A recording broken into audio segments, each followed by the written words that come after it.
നമ്മളൊരു വീടിൻ്റെ ഇലക്ട്രിക്കൽ ഡ്രോയിങ്ങിനെ കുറിച്ച് ഡിസ്കസ് ചെയ്യുന്ന സമയത്ത് നമ്മൾ ക്ലയൻറ്റിൻ്റെ അടുത്ത് വളരെ വ്യക്തമായിട്ട് ചോദിക്കണം എന്തൊക്കെയാണ് അവരുടെ ആവശ്യം എന്നുള്ളത്. അതായത് ഓരോ ആൾക്കാർക്കും ഓരോ രീതിയിലായിരിക്കും അവരെ കാഴ്ചപ്പാടുണ്ടാവുക. അതായത് ഇപ്പം ചില ആൾക്കാർ പറയും എൻ്റെ ബെഡ്റൂമിൽ എനിക്ക് ബെഡ് ലാമ്പ് വേണം, ബെഡ് സ്വിച്ച് വേണം, LED സ്ട്രിപ്പുകൾ വേണം, പ്രൊഫൈൽ ലൈറ്റ് വേണം, ഫുഡ് ലാമ്പ് വേണം, AC-ൻ്റെ പോയിന്റ് എനിക്ക് ഇന്നടുത്താണ് വേണ്ടത്, എനിക്ക് ഫോൾ സീലിംഗ് വെക്കുന്നത് കാരണം ഞാൻ പിന്നെ സീലിംഗ് ഫാൻ കൊടുക്കുന്നില്ല, പിന്നെ വോൾ ഫാനാണ് കൊടുക്കുന്നത്. അങ്ങനെ ഓരോ ആൾക്കാർക്കും ഓരോ രീതിയിലുള്ള കാഴ്ചപ്പാടുണ്ടാവും.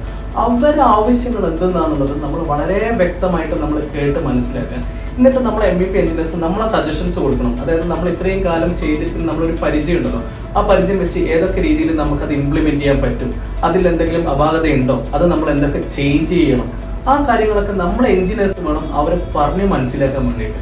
ക്ലയന്റിനെ സംബന്ധിച്ചിട്ട് അവർ അത്രയും ഒരു എക്സ്പെക്ടേഷനോട് കൂടിയിട്ടായിരിക്കും അവർ നമ്മളടുത്ത് വരുന്നുണ്ടാകുക. അപ്പം അവരെ മൈൻഡ് ഫുൾഫിൽ ചെയ്യാനും സാറ്റിസ്ഫൈ ചെയ്യാൻ വേണ്ടിയിട്ട് നമ്മളെ സൈഡിൽ നിന്ന് നമുക്ക് എന്തൊക്കെ ചെയ്യാൻ പറ്റുമോ അതൊക്കെ അവരെ വളരെ വ്യക്തമായിട്ട് പറഞ്ഞ് മനസ്സിലാക്കിയിട്ട് വേണം നമ്മൾ ഡ്രാഫ്റ്റിങ്ങിലേക്ക് കടക്കാൻ വേണ്ടിയിട്ട്.